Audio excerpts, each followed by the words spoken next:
situ dia benar-benar kaget. Ada satu sosok pocong, kainnya itu sudah dekil dan mukanya itu hitam semua, tidak terlihat jelas. Mas Ahmad pun kaku, mau bangunin si Yunus pun tidak bisa, padahal Yunus tidur tepat di depannya. Mau nyalip si Mas Yunus aja tangannya terasa berat. Dia juga berteriak, tapi tidak keluar suara sama sekali. Yang bikin Mas Ahmad tidak karuan, pocong itu tuh nengok ke arahnya Mas Ahmad. Mukanya masih tidak terlihat, seperti hitam semua. Di situ Mas Ahmad pun pingsan.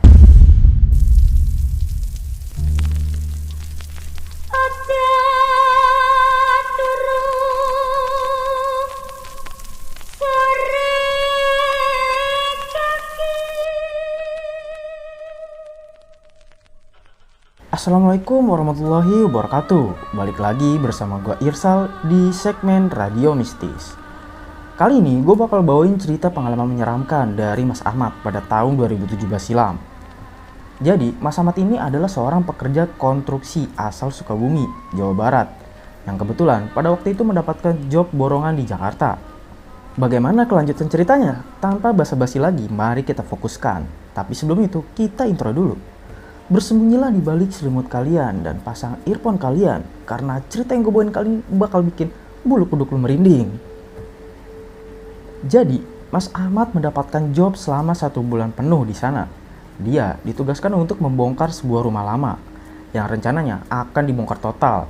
Dari yang tadinya bangunan lama, nantinya akan dibuatkan rumah kontrakan sebanyak 3 pintu. Bangunannya juga tidak terlalu luas. Mungkin hanya sekitar 7 meter dan panjangnya sekitar 20 meter ke belakang. Mas Ahmad pun berangkat dari Sukabumi berdua dengan temannya. Kita sebut saja dengan nama Mas Yunus. Di sana dia sudah ditunggu sama Pak Slamet selaku vendor kenalannya. Jadi Mas Yunus lah yang mengajak Mas Ahmad untuk bekerja di sana. Mereka pun jalan siang pada waktu itu dari Sukabumi. Lalu sore harinya mereka sudah sampai di Jakarta. Mereka langsung bertemu dengan Pak Slamet sebagai mandor. Tapi bukan mandor yang cuma nyuruh-nyuruh aja, tapi dia ikut kerja juga. Intinya koordinator lah di sana. Nantinya akan ada 4 orang yang menggarap rumah tersebut. Nah, yang 1 orang ini nih dari Jakarta, yaitu adik dari Pak Slamet sendiri. Kita sebut namanya di sini Mas Romi. Nah, hari pertama mereka sampai di Jakarta, mereka hanya ngobrol aja dengan Pak Slamet dan membicarakan tugas-tugas yang akan dikerjakannya. Barulah sekitar habis isya, si pemilik rumah itu datang ke rumahnya Pak Slamet untuk membicarakan perihal rencana pembayaran dan desain bangunannya. Nah, si pemilik rumah juga bercerita dia beli rumah dari seseorang, tapi prosesnya berjalan agak lambat, sekitar 2 tahun. Jadi kurang lebih udah sekitar 2 tahun rumah itu kosong tanpa penghuni. Kondisinya juga sudah tidak layak, apalagi kondisi atap yang sudah mulai rusak. Sebenarnya bangunan itu ada 2 lantai, tapi lantai 2 hanya ada 2 kamar, jadi tidak full banget sampai ke depannya. Keesokan paginya mereka berempat langsung ke lokasi rumah tersebut. Jaraknya juga tidak terlalu jauh dari rumah Pak Slamet. Mungkin bisa ditempuh dengan jarak 15 menitan menggunakan sepeda motor. Nah, sebelumnya Pak Slamet sempat bertanya ke Mas Ahmad dan Mas Yunus mau nginep di sini atau sewa kos-kosan di dekat sini. Nah, mereka berdua memilih untuk tinggal di bangunan tersebut. Selain irit budget, mereka juga beralasan agar lebih mudah menjaga barang-barang perkakasnya biar tidak dicuri orang lain. Hari itu, mereka mulai mengerjakan bagian lantainya. Jadi, lantainya itu dihancurkan terlebih dahulu. Dan pengerjaan hari itu baru menyelesaikan 1 ruang tamu dan 2 kamar di rumah itu. Malam itu pun Mas Ahmad dan Mas Yunus tidur di bangunan tersebut dan menempati salah satu kamar di sana yang posisinya tepat berada di tengah-tengah. Kondisinya itu cukup gelap karena listrik di bangunan itu sudah dicabut oleh pihak PLN beberapa bulan lalu. Jadi sumber penerangan hanya mengandalkan 1 buah lampu bohlam 5 watt yang menggunakan listrik dari rumah sebelah, tentunya dengan izin. Sedangkan untuk penerangan saat mereka ke kamar mandi atau ke area belakang rumah, Pak Slamet menyediakan 1 buah lampu emergensi agar lebih mudah. Kejadian aneh pun sempat mereka rasakan. mulai dari bayangan hitam yang sering kali berlalu lalang dengan sangat cepat, dan sesekali tercium seperti bau apek tanah bercampur bau bangkai. Mereka menyadari dan memaklumi bahwa ini bangunan lama, pasti ada saja yang menempati selain manusia. Mas Andri dan Mas Yunus bukanlah orang yang penakut. Bisa dibilang mereka sudah biasa menemukan hal-hal semacam ini. Nah, barulah di hari kelima Mas Andri menemukan satu keanehan. Malam itu kondisi gerimis. Mungkin sekitar pukul 11 malam. Nah, pastinya kalau kondisi gerimis biasanya itu emang bikin lapar. Mas Yunus berinisiatif untuk membeli nasi goreng di sana. Mas Andri pun demikian. Jadi, Mas Yunus yang keluar untuk membeli dan Mas Ahmad yang menjaga rumah. Mas Yunus pun jalan. Mas Ahmadnya ya cuma rebahan santuy aja di kamar itu. Lagi enak-enaknya rebahan, pintunya masih dibiarkan terbuka. Tiba-tiba di depan pintu kamar terlihat Mas Yunus yang berdiri, tapi tidak membawa nasi goreng. Sontak Mas Ahmad bertanya, "Mana nasi gorengnya? Kok nggak jadi beli?" Tidak ada jawaban apapun dari Mas Yunus. Dia cuma berjalan menuju arah ke belakang kamar mandi. Mas Ahmad kemudian memanggil Mas Yunus. Tapi Mas Yunus tidak menggubris. Dia hanya langsung jalan gitu aja menuju arah kamar mandi. Mas Ahmad mengikuti Mas Yunus dengan membawa lampu emergensi karena melihat gelagat Mas Yunus yang mencurigakan tidak seperti biasanya. Mas Yunus yang biasanya ceria kali ini bersikap datar. Terlihat Mas Yunus naik ke lantai 2. Tangganya pun bukan tangga cor-coran, melainkan tangga yang terbuat dari kayu. Mungkin sobat mistis yang pernah tinggal di Jakarta familiar dengan tangga kayu tersebut. Ketika Mas Ahmad sampai di lantai 2, tiba-tiba Mas Yunus menghilang. Selang beberapa detik, tiba-tiba pintu depan ada yang membuka. Mas Ahmad pun kaget dan ada suara yang memanggil Mas Ahmad. Mas Ahmad pun langsung turun ke bawah dengan setengah berlari. Dan bener aja, di situ ada Mas Yunus dengan membawa 2 bungkus nasi goreng yang ia beli tadi. Lantas siapa yang diikuti oleh Mas Ahmad sampai ke lantai 2? Kalau memang Mas Yunus berniat untuk menjahilinya, rasanya itu tidak mungkin karena di rumah tersebut tidak ada akses pintu belakang. Mas Ahmad pun bertanya kepada Yunus apa dia sudah pulang sebelumnya. Mas Yunus mengatakan dia belum balik sebelumnya karena memang di tempat nasi goreng lumayan rame jadi agak lama. Tapi mereka masih mengabaikan hal tersebut karena perut sudah lapar. Mereka langsung menyantap nasi goreng dan langsung kembali tidur. Malam itu pun mereka tertidur dan tidak ada gangguan sampai esok harinya.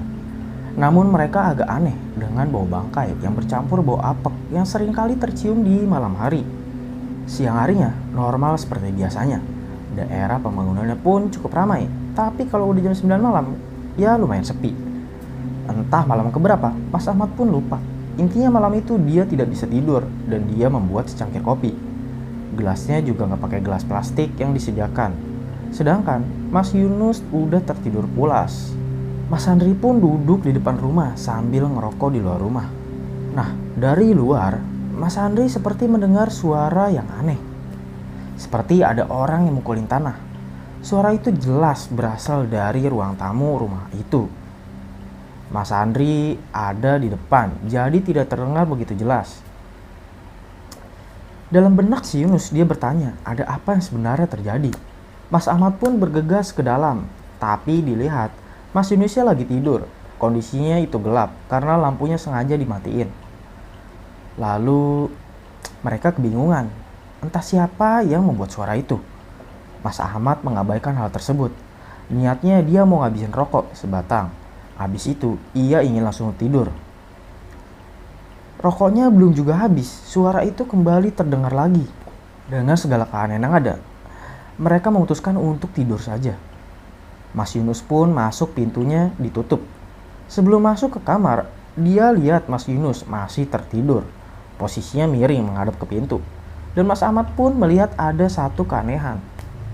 Dia melihat ada satu sosok mirip buntelan karung yang memanjang terbujur di belakangnya Mas Yunus. Dalam benak Mas Ahmad, dia bertanya, karung apa sebenarnya itu? Karena kondisi gelap, Mas Ahmad pun menyalakan lampunya, bukan dari saklar, tapi lampu darurat yang tidak memakai colokan. Ketika lampu sudah menyala, ternyata tidak ada apa-apa di belakangnya Mas Yunus. Mas Ahmad pun mau tidak mau ambil pusing malam itu, dia langsung tertidur. Tapi ya itu tadi, bau bangkai bercampur bau apek masih aja tercium. Kata Mas Ahmad, itu baunya tidak enak, bikin mual. Entah bangkainya itu ada di mana, entah ada di loteng atau di mana. Tapi ya udah, Mas Ahmad pun kembali tidur malam itu. Kurang lebih 15 hari pengerjaan rumah itu. Mungkin sudah mulai tahap pembobokan tembok dan pembuatan kawat pondasi. Jadi sekat-sekat yang membatasi antara kamar dan ruang tamu sudah tidak ada. Dan sudah berdiri beberapa patok pondasi baru di sana. Nah, otomatis kamar yang ditempati Mas Ahmad dan Mas Yunus ngeplong sampai ke kamar belakang kamar mandi. Malam itu bisa dibilang malam terakhir mereka tidur malam di bangunan tersebut. Nah, di suatu malam, entah kenapa, Mas Ahmad tidak bisa tidur dengan nyenyak. Badan capek, ngantuk juga iya, tapi ya itu tadi, mata Mas Ahmad matanya masih melek aja. Waktu itu sekitar pukul 11 malam, Mas Ahmad keluar membakar beberapa batang rokok, seperti kebiasaannya. Tidak ngantuk juga, akhirnya Mas Ahmad pun masuk kembali ke dalam dan mulai rebahan di sebelahnya Mas Yunus. Mas Yunus ya seperti biasa. Kata Mas Ahmad, dia itu pelor, nempel molor. Baru rebahan sekitar 15 menit, tiba-tiba ia mencium bau bangkai dengan bau tanah lagi. Lalu dalam benaknya bertanya, aduh bau apa lagi tuh? Dan suara itu terdengar lagi seperti suara orang memukul tanah. Getarannya juga sangat terasa saat Mas Ahmad berbaring. Mas Ahmad tidurnya kan miring menghadap tembok. Itu suara apa dari kemarin? Cuma nampak suara aja, tidak ada wujudnya, kata Mas Ahmad. Suara itu pun makin kencang. Mas Ahmad ini tidurnya di pojok dan menghadap ke tembok. Dan suara itu berhenti tepat di belakang Mas Ahmad. Mas Ahmad makin penasaran. Ini siapa di belakangku? Mas Ahmad pun balik badan ke arah depan. Di situ dia benar-benar kaget. Ada satu sosok pocong. Kainnya itu sudah dekil dan mukanya itu hitam semua, tidak terlihat jelas. Mas Ahmad pun kaku, mau bangunin si Yunus pun tidak bisa. Padahal Yunus tidur tepat di depannya. Mau nyelek si Mas Yunus aja tangannya terasa berat. Dia juga berteriak, tapi tidak keluar suara sama sekali. Yang bikin Mas Ahmad tidak karuan, pocong itu tuh nengok ke arahnya Mas Ahmad. Mukanya masih tidak terlihat, seperti hitam semua. Di situ Mas Ahmad pun pingsan. Keesokan paginya Mas Ahmad pun merasa badannya itu dingin, menggigil semua. Dia pun jatuh sakit. Dan Mas Yunus dan Pak Slamet menanyakan kepada Mas Ahmad, apa masih kuat untuk melanjutkan pekerjaan.